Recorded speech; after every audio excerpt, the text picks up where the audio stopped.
diplomatura en salud mental y discapacidad, autora de varios cursos y disertante de congresos nacionales e internacionales. Muy bienvenida, María Belén, te escuchamos. Hola, buen día a todos. Bueno, aclaro que acá en Argentina somos abogados, no licenciados en Derecho, eso quería aclarar nada más, soy abogada. Bueno, antes que nada me gustaría conocerlos, a los que están presentes, si pueden en el chat empezar a escribir de dónde son, de dónde nos están viendo, a qué se dedican, si son trabajadores sociales, abogados, psicólogos o también familiares de personas privadas de libertad, que más que nada es lo que me interesa llegar a todos ellos, ¿verdad? Para justamente ir acomodando mi vocabulario y esta presentación, justamente las cosas que les vaya a servir a todos. Así que ahí los leo, si quieren ir poniendo en el chat de dónde son. Bueno, yo mientras van escribiendo eso, les voy a compartir pantalla, dígame por favor si se ve. A ver.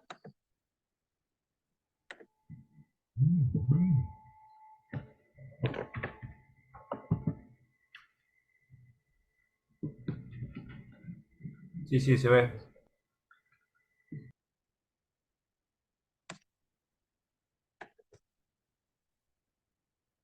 Bueno, em, atentamente he escuchado lo que nos ha estado contando Ana en su experiencia justamente en el complejo penitenciario de Mendoza y justamente la experiencia de los servicios penitenciarios en cada parte del país es muy distinta, ¿sí? Por ejemplo, Ana ha estado trabajando muy bien dentro del servicio penitenciario, brindando un tratamiento interno o intramuros, como se dice, pero justamente la realidad de muchas otras provincias que no han tenido profesionales tan comprometidos como Ana es que los tratamientos se tienen que dar extramuros, ¿sí? No hay justamente un tratamiento destinado en todos los complejos penitenciarios del país, básicamente por una falta de recursos humanos y también por una falta quizá de capacitación en tema de adicciones a todo el personal, no solamente el personal de salud, sino todo el personal penitenciario. Entonces, habiendo abordado esta introducción, hoy por hoy, en la mayoría de las cárceles del país, se considera justamente que una persona con adicciones está asociada a un concepto de peligrosidad, ¿sí?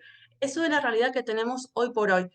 Justamente se considera que la persona con adicciones ha iniciado una carrera criminal, justamente sea concomitante a sus adicciones, o sea, anterior o luego. A su vez, se considera también que son personas que caen en la reincidencia de delitos, o sea, que vuelven a cometer delitos una vez cumplida su condena.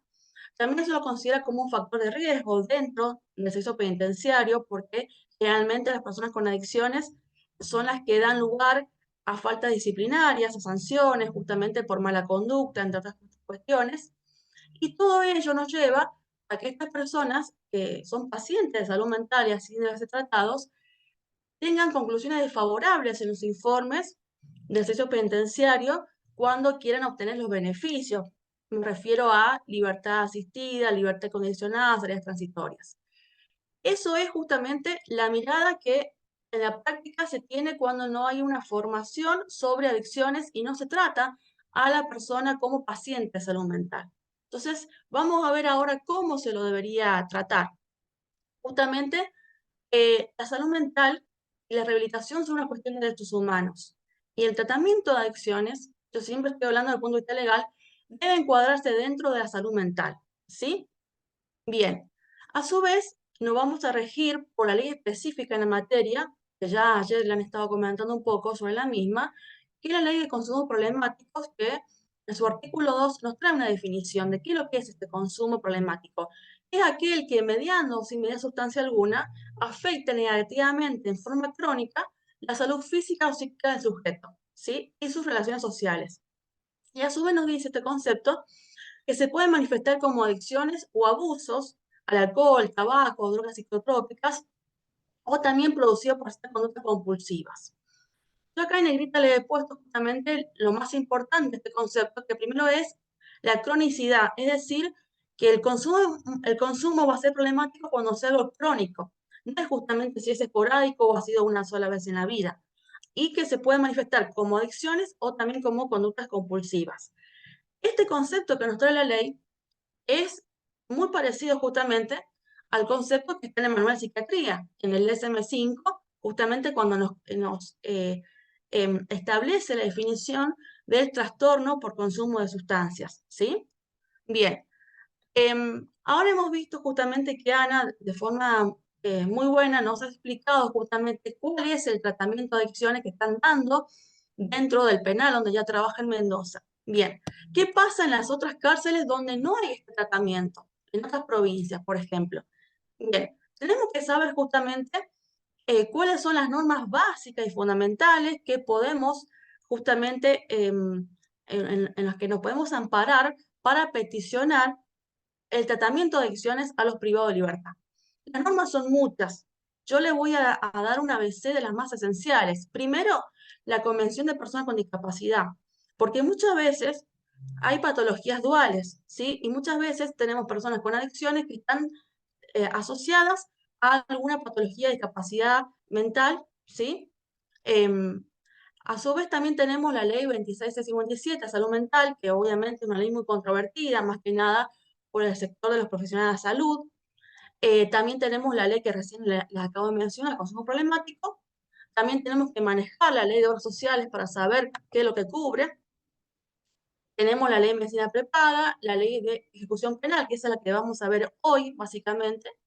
También tenemos la ley de prestaciones para personas con discapacidad, la resolución conjunta 362 del Ministerio de Salud de la Nación, que es la que nos habla del piso básico de prestaciones. Tenemos normas internacionales, que son muchas. Yo igualmente esto después se los voy a compartir, no me quiero extender. De todas las normas internacionales, las que vamos a ver hoy son las más importantes, que son las reglas Nelson Mandela, ¿sí? Este activista que todos conocerán su vida, su historia de vida, que dio lugar justamente a que se protejan los derechos de los privados de libertad. Y por eso se han escrito 122 reglas, denominadas reglas Nelson Mandela. Vamos a ver las que se aplican a la salud mental. Bueno, acá tenemos más normas. Bien, vamos con las reglas Nelson Mandela. Yo acá se lo he explicado en lenguaje claro, ¿sí? Tenemos la regla número 30, ¿sí? Que recién una pregunta fue de que si hay algún control al ingreso, por supuesto. Hay un control cada vez que la persona ingresa a un servicio penitenciario, sea en calidad de prisión preventiva, sea en calidad de procesado, de condenado, ¿sí? Y tiene que haber una evaluación médica a su ingreso.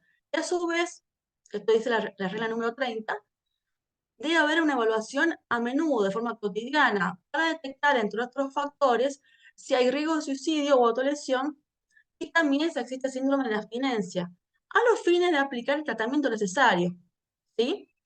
A su vez, la regla 33 nos dice que el médico del sector penitenciario debe informar al director del mismo si la persona privada de libertad está teniendo algún perjuicio en su salud física o mental producto justamente del encierro.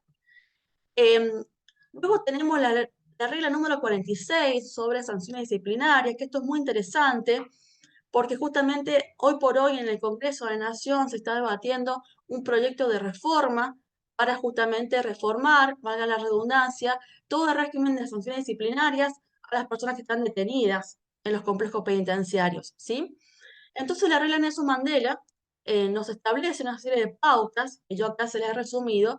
Primero que el personal de salud tiene la imposibilidad de participar en la imposición de sanciones. O sea, el psicólogo o psiquiatra que lo esté atendiendo al detenido, al privado de libertad, no puede justamente solicitar la aplicación de sanciones, ¿sí? A su vez, tiene la obligación de comunicar de inmediato al director del penal todo efecto favorable para la salud que sufra justamente a raíz del encierro. Y en caso de que se hayan aplicado sanciones que impliquen la separación forzosa, ¿sí? Esto es para sanciones de unas faltas muy graves, ¿sí? Entonces, en algunos casos se los separa forzosamente. Entonces, allí el personal de salud debe hacer las recomendaciones necesarias para evitar que a raíz de esta separación, ¿sí? Del resto de la población penitenciaria, sufra algunas consecuencias o deterioros que agraven su salud. Y tenemos las últimas reglas de salud mental, es la número 109, que es la que nos dice que cuando la persona privada de libertad tenga una discapacidad o una enfermedad mental grave, que se esté agravando justamente en prisión, se la debe trasladar a un centro de salud, no debe permanecer alojada en el complejo penitenciario. A su vez, justamente, que tienen el derecho a recibir tratamiento extramuros. Esto es para la pregunta de una persona que estaba en Chubut que decía, bueno, dentro del penal de Chubut no hay tratamiento intramuros. ¿Qué hacemos? Bueno, justamente tenemos un montón de normativas, entre ellas la regla Mandela, que justamente consagra el derecho de esa persona a ser trasladada, ¿sí?, a un centro de salud extramuro que le brinde tratamiento que no le está dando complejo penitenciario. Y a su vez también consagra la obligación de brindar tratamiento psiquiátrico para aquel detenido que lo requiera, ¿sí? Después, la regla número 110, acá me recuerdo la pregunta que recién hizo Alberto Ramos, de qué pasa con aquella persona privada de libertad que hizo un tratamiento dentro del complejo penitenciario, cumple condena, sale en libertad, ¿se lo deja desamparado? Por supuesto que no. La regla 110 nos consagra el derecho de la asistencia social postpenitenciaria. O sea, yo tengo un tratamiento, cumplo mi condena, salgo en libertad, tengo derecho a continuar un tratamiento, obviamente extramuros, no es que vaya a volver a la cárcel para recibirlo, ¿sí? O sea, me lo tiene que garantizar el Estado eso. ¿Hasta ahora se va entendiendo todo? Bien.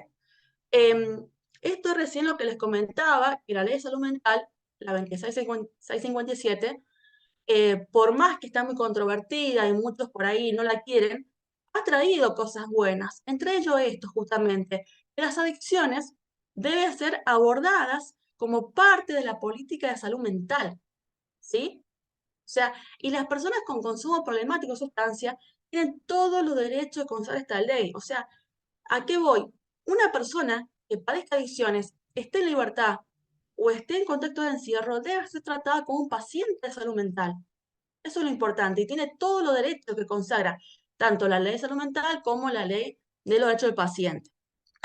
Esto es, ahora voy a la resolución conjunta que les contaba, que nos establece un programa terapéutico básico. O sea, este es un piso que garantiza, es un piso.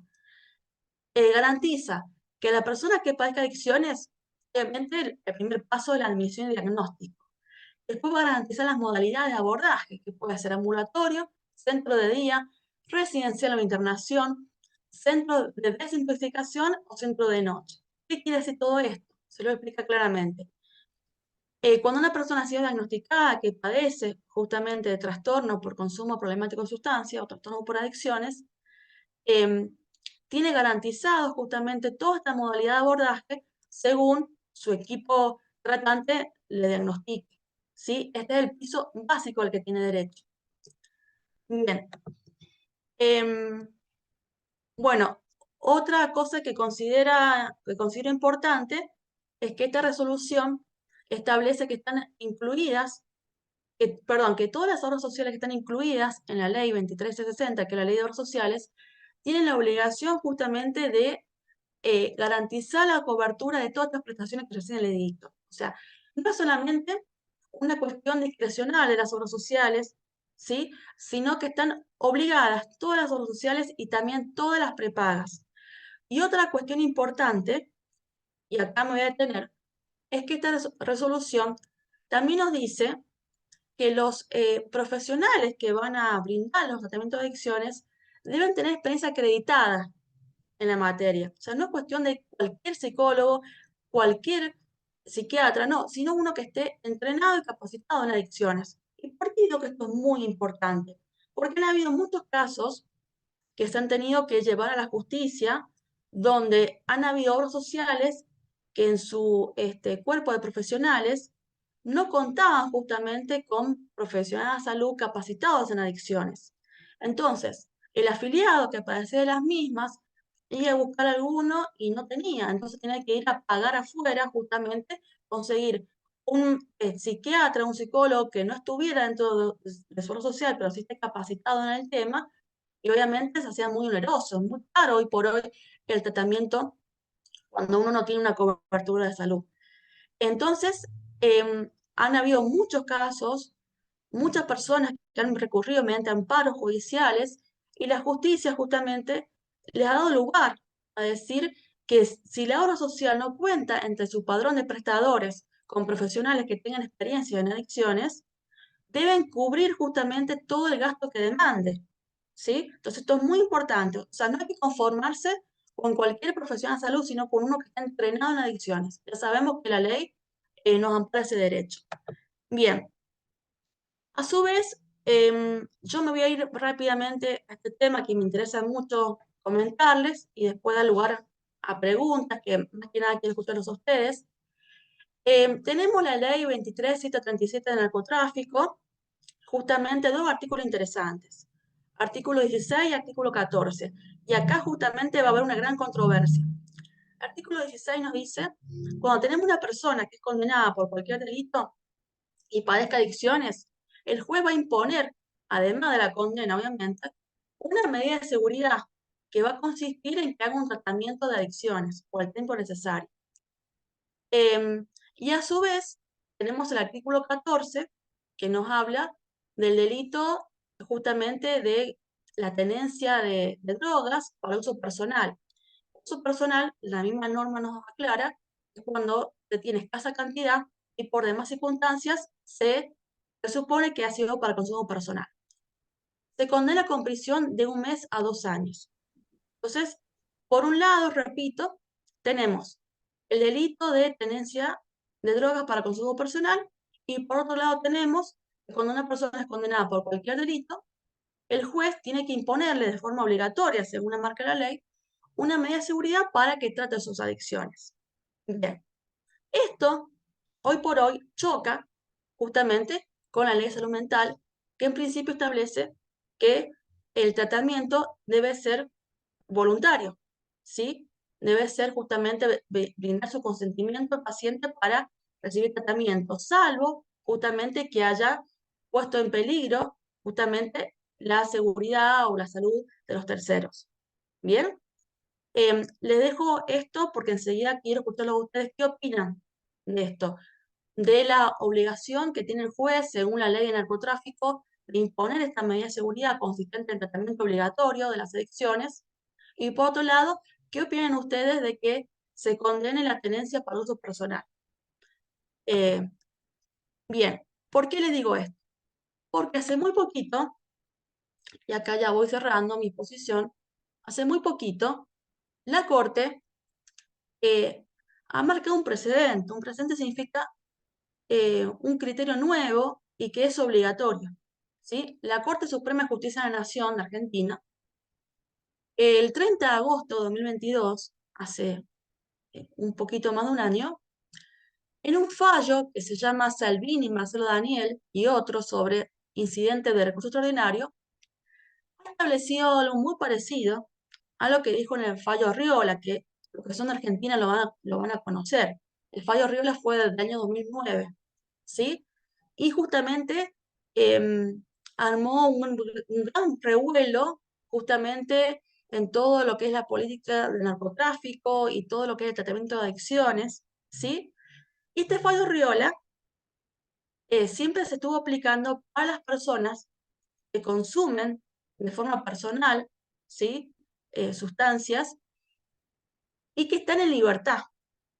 Bien, ahora bien, la Corte en este fallo Salvini ha aplicado el mismo criterio del fallo Arriola, pero para las personas que están privadas de libertad.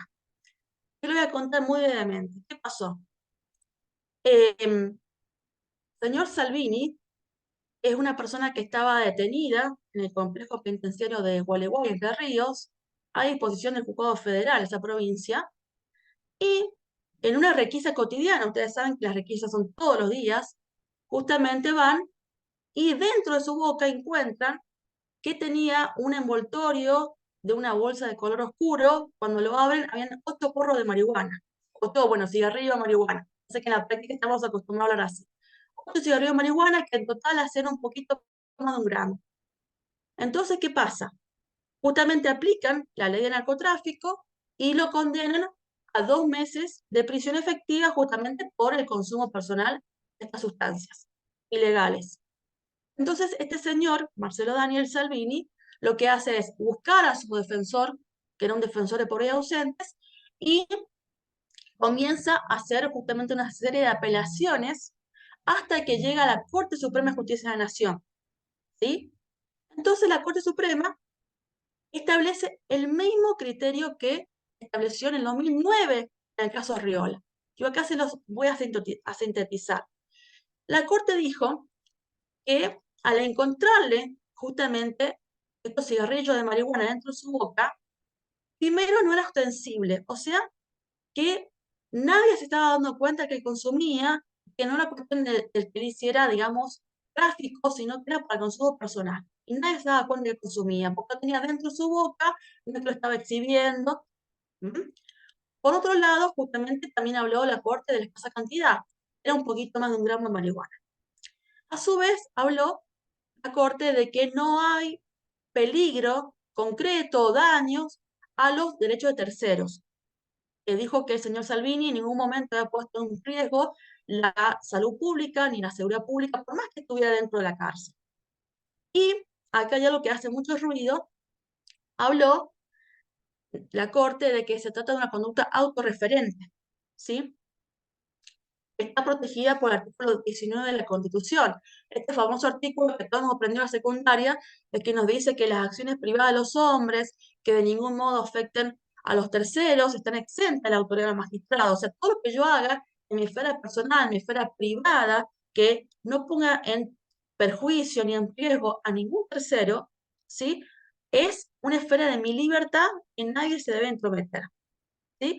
Por estos 4 argumentos es que la Corte decide que se absuelva justamente al señor Salvini.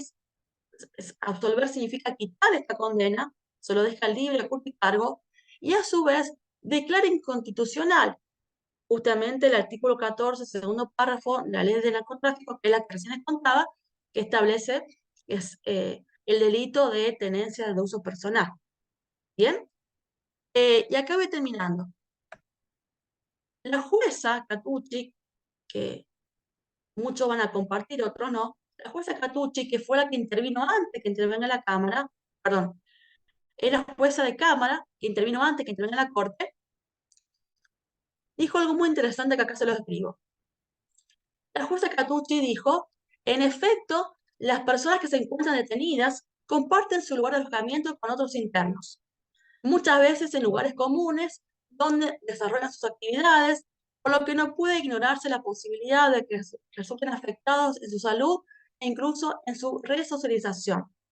Por lo que en casos como el presente se encuentran involucradas razones de salud y seguridad de la población carcelaria que el Estado debe garantizar. Esto fue lo que dijo la jueza, que está por debajo de la Corte Suprema, ¿sí?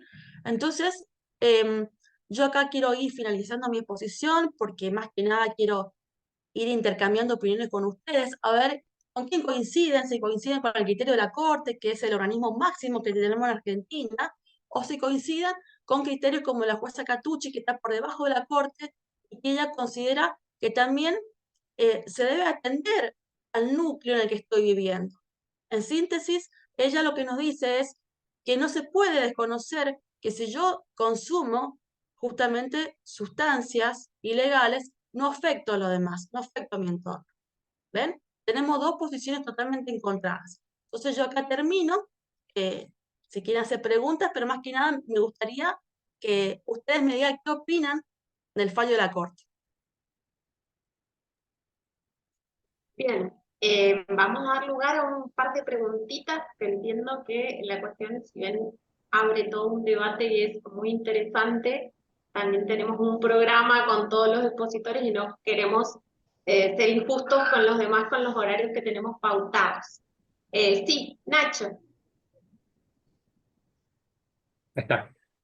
Sí, que en relación a dos cosas que a mí me pasaba trabajando en comunidades terapéuticas cerradas, es que muchas veces los jueces lo que hacían era, cuando tenía una condena breve la persona, le decían que le daban a elegir entre un tratamiento de comunidad cerrada o la penitenciaría. Entonces, ¿qué pasa? Teníamos una gran población que simplemente estaban haciendo tratamiento para zafar, por decirlo de una manera, de la cárcel, o sea, sin ningún tipo de motivación y sin ningún tipo, digamos, de argumento interno como para poder hacer un tratamiento como el que estaban haciendo.